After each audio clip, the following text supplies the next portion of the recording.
Folks, welcome to the Jake Feinberg Show. Closing out another week here in Tucson. About to check out Kikimora for the second time. And I must say, the rhythm section is one of the dopest I've ever heard in my life. Brother Boseman, welcome to the Jake Feinberg Show. Thanks for having me. Very excited. Can you talk about in Alaska an early memory, doesn't have to be the first, when like you realized that rhythm was going to be the purpose of your life? You know what? I think, in 11th grade, and was taking the bus to school, and I used to carry drumsticks with me and bang on everything.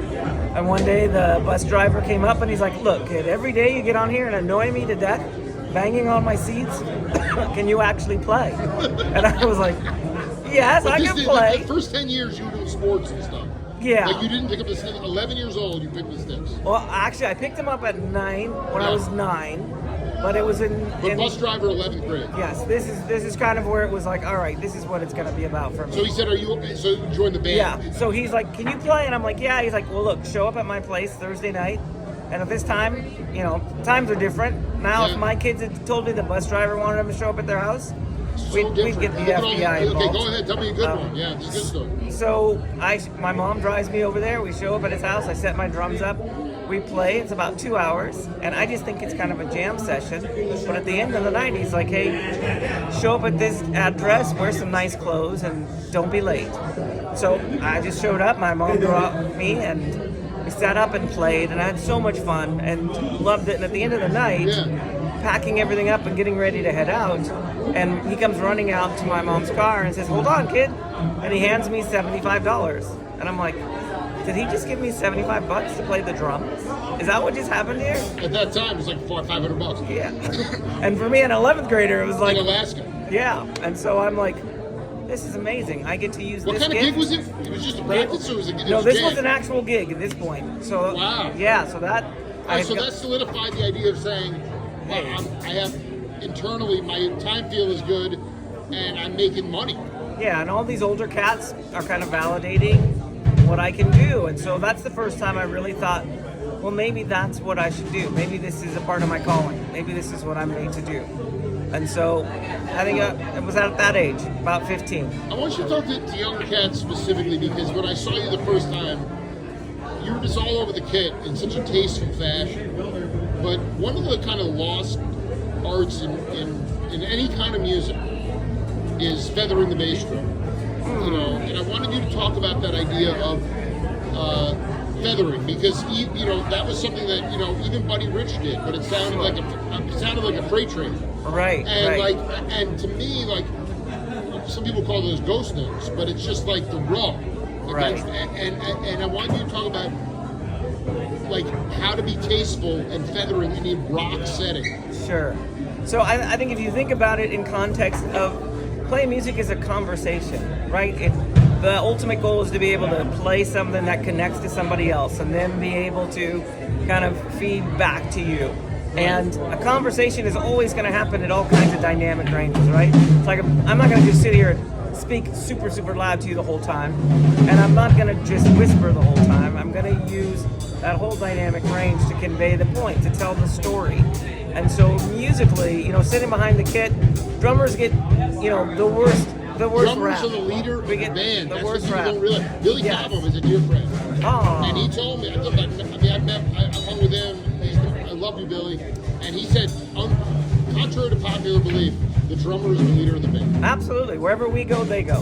Wherever we go, they go. Dictate that groove, exactly. Man. And so, whether Have you ever played in a long-term commitment with people that were wanking it? Because what I'm talking about is like, people get up there, look at me, look at me, look at me, and you take a gig like that because it's good bread or something. Yeah. But I'm just wondering, like, have you always played for the righteous band? You know what? I've been pretty fortunate. I had an experience when I was about 22. Yeah. That was a scenario like that. It was really great money. It was a really incredible situation. But after about 3 weeks, I was like, this is killing my soul. This is absolutely killing my soul. Why was it killing your soul? One was a part of just sort of the attitude and the absence of sort of micromanaging to a degree. Yeah, and just it's not hard to be kind. It's not hard to be encouraging. It's not hard to be somebody who's lifting people up.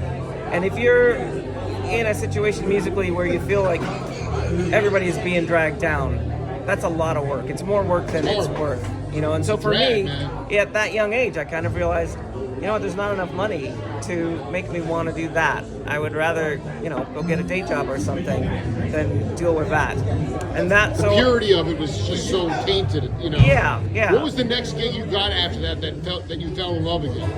The next gig was this blues guitarist named Tommy Lee Walker, and we were getting ready to go to Europe, and it was just pure joy. Musically ridiculous. Such a great guitar player. The whole band were all monster musicians. All blues? Kind of blues and a little bit of fusion, kind of a vibe, and it was and some gospel stuff thrown in there as well, and it was just. No, I'm sorry, I distracted you. Feathering. All right.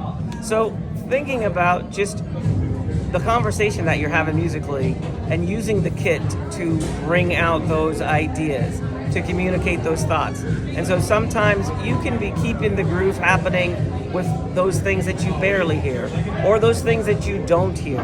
Those can be as funky and nasty and filthy as all the notes that you can think of to play. And so sometimes sitting back, low feathering or ghost notes, those are the things that really bring the pocket out. That's the stuff that says, hey, here's where this thing is moving at. It enlarges the pocket?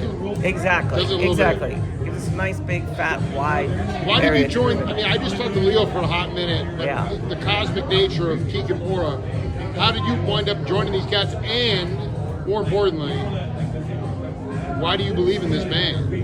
You know what? I met the band because they had reached out to me and hired me to produce their last record. And so they called and said, hey, we would be interested in having you produce our project. And at that time, I hadn't heard them yet. And I went out to go check them out at a club.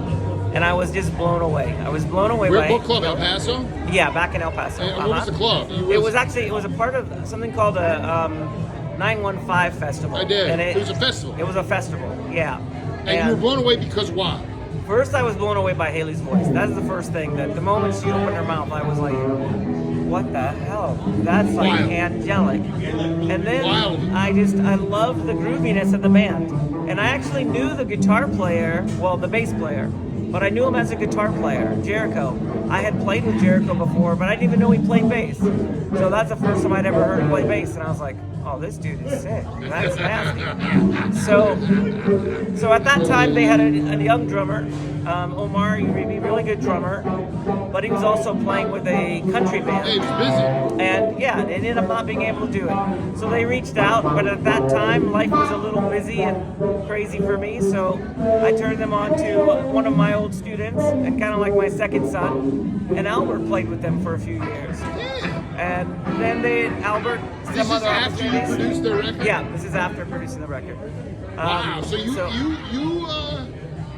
it was sort of a rite of passage, and then eventually you came in. I mean, so there were two other, so after Albert had an opportunity, they reached out again, and unfortunately I still wasn't in a position to do it, but another friend of mine took the gig, Julio Minya, and Julio played with them for about 2.5 years. And then when they called this last time after he left, both my kids had graduated high school, both of them were on their own. We have a recording studio that's a venue and an art gallery in El Paso, and we had kind of established ourselves enough for me to be able to be gone and not take quite so much time. So at that point I was like, I'm all in. And the other thing that I loved about them was when working on their record, musically it was amazing, but they were so humble and kind and gracious to each other. They were just cool people.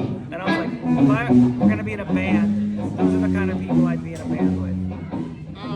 It's getting pretty loud, but Brother Boseman, just play to the heavens for me tonight, man. Play like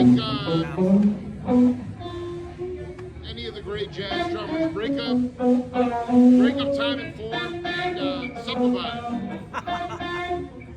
You got it. Thank you so much. The Jake Feinberg Show. See you later.